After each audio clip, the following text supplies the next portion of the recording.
Pro Football Focus has singled out a Giants UDFA that they think could make the roster. We're going to break that player down, and then we'll power rank the UDFAs that I think have the best chance to make this team. First, though, make sure you are subscribed to the channel, because when news breaks or rumors come out, we get you guys a video as soon as possible. And I also just want to say thank you to every single person that has subscribed to Giants Now by Chat Sports. We crossed over 76,000 subscribers over the weekend, which means we are that much closer to 100,000 subscribers. If you want free videos every day on Big Blue, hit that sub button and help us reach our goal of 100K.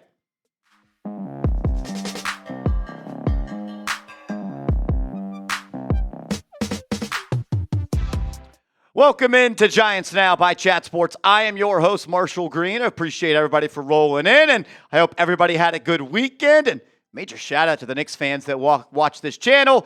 And for the Celtics fans, I'm jealous. You're going to be in Cabo here pretty soon. Let's talk about O'Donnell Fortune, though, who was named as the UDFA by Pro Football Focus to keep an eye on, a player that they think has a pretty good shot, or the most likely shot, to make the 53-man roster for Big Blue. The South Carolina corner was undrafted, and the Giants signed him, and this is a player we've talked about on the channel that I actually think has a pretty good chance to make this team. 6'1", 185 pounds, played good for South Carolina, and he did a couple of things in the pre-draft process that made him stand out to NFL clubs. PFF writing this on O'Donnell Fortune, saying the Giants could use more cornerback assets behind former first-rounder Deonte Banks and free agent signing Paulson Adebo, and their only draft pick at the position was 7th-rounder Corey Black. Fortune ranked 3rd in college football in Pro Football Focus coverage grades last year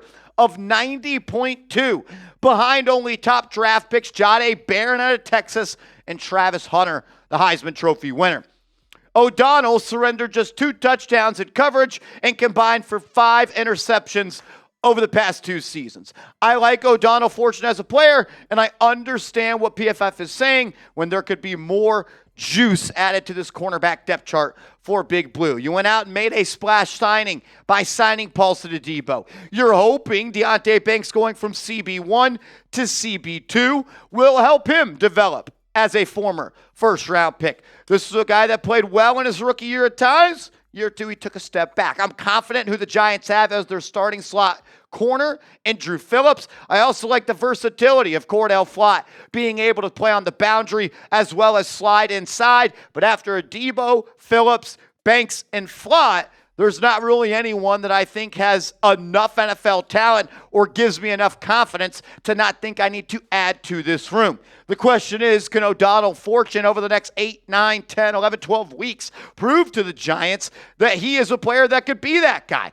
I thought he had good length and good size, and I think he plays with good instincts as well when you go back and you watch the tape. An extremely productive player, like good on-ball production, 7 interceptions over the last 3 seasons, a handful of pass breakups as well. I think he could benefit from being more physical. He also didn't test well athletically in the pre-draft process, which is the reason I think he slid out of the NFL draft. But when you just watch the tape, you look at the advanced numbers and you try to project where this guy could be in a year, 2 years, or 3 years from now, I see him as a back end of the roster NFL player that could potentially grow into maybe a CB4, someone that could play and maybe even be productive for you in the National Football League. Dane Brugler, head NFL draft writer for The Athletic, he included O'Donnell Fortune in his NFL draft guide, The Beast, saying this: Fortune is a tall, slender athlete with length that he uses to disrupt route timing and obstruct passing windows. He isn't shy about trusting his instincts and tracking the eyes of the quarterback to make plays. His tackling was fine on some tapes, but atrocious on others, like in the LSU, Illinois, and Kentucky game, especially when he tried to hit too high. Overall, Fortune needs to play with improved discipline, both in coverage and run support, but his ball awareness and fluidity will translate well to the pro game.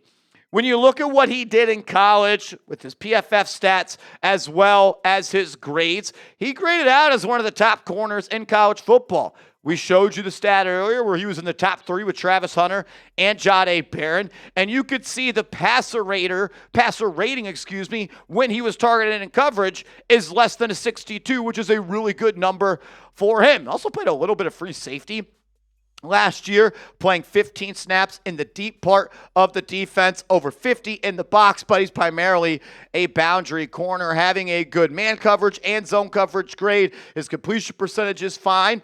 And he's someone that I think can translate if coached up well and continues to develop and grow as a player and as a human in the National Football League.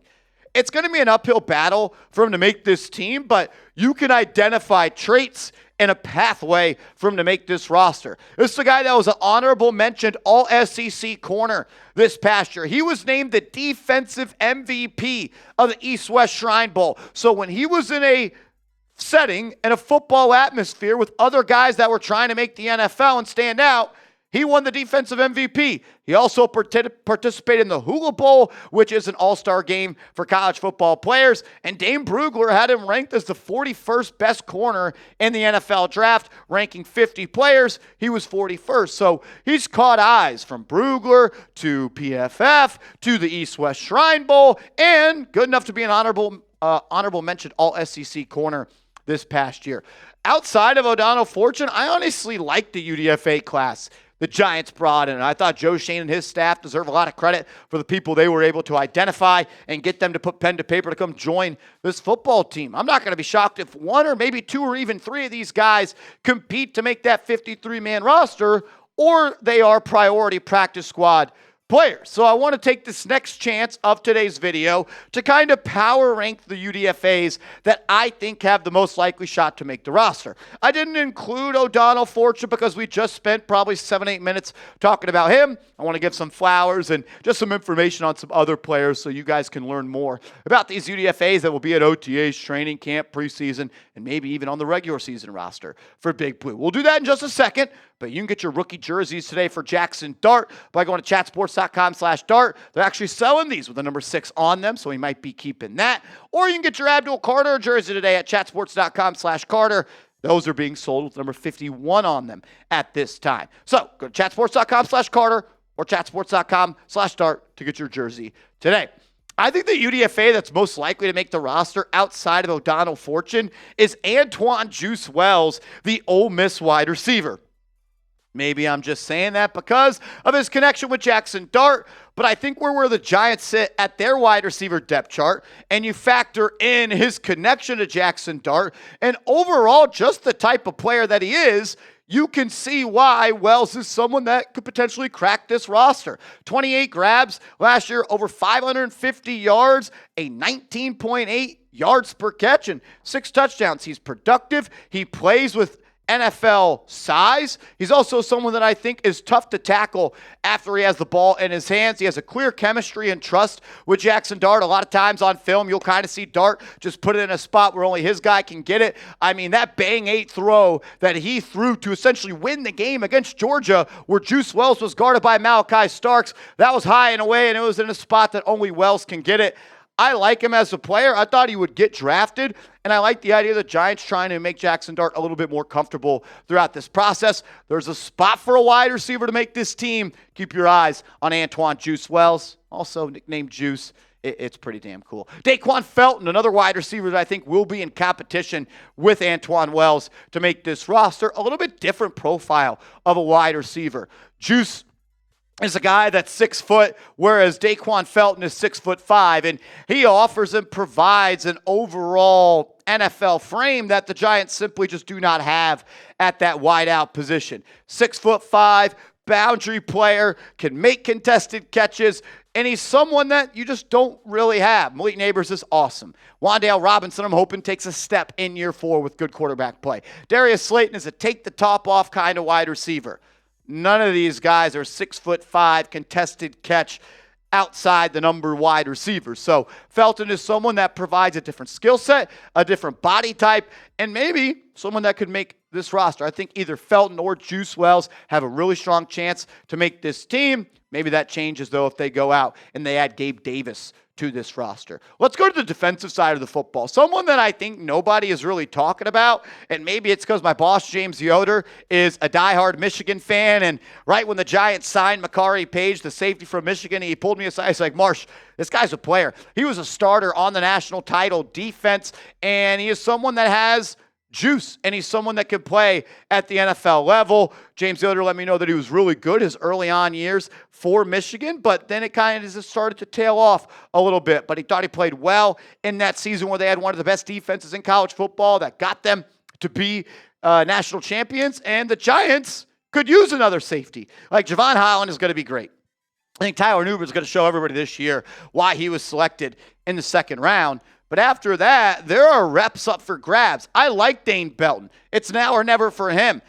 And then outside of that, you don't really have anybody. There is a need for a third safety on this team, and maybe Makari Page throughout the summer could prove to Shane Bowen, Brian Daboll, as well as Joe Schoen that he could be a guy that's maybe a developmental piece that you put on the back half of your roster that could provide you a little bit on the special teams side of things. We talked about O'Donnell Fortune as a corner that can make this team. I think TJ Moore is someone that will also compete to make this roster. We did an entire video on TJ Moore. I think it was last week, and you can go check that one out. But the corner out of Mercer is someone that I thought stood out when I watched tape. Obviously, the competition level is a little bit different. But, man, 7 interceptions, 13 pass breakups last year. He looked like the best player on the field at times in those games. I get it. Mercer, D1 AA school, maybe even D2 school. I don't know, to be honest with you. But they didn't play anybody that elite. And I thought on tape he looked good. And I've talked to some people that they think he's got a chance. He was ranked as the 49th best corner by Dane Brugler in his NFL draft guide, The Beast. So he likes him. There's other people that are fans of him as well. And I'm excited to see how he battles with O'Donnell Fortune as well as the other players that are on this roster at the corner spot. They'll be trying to take one of those final roster spots. What UDFA do you think makes the roster?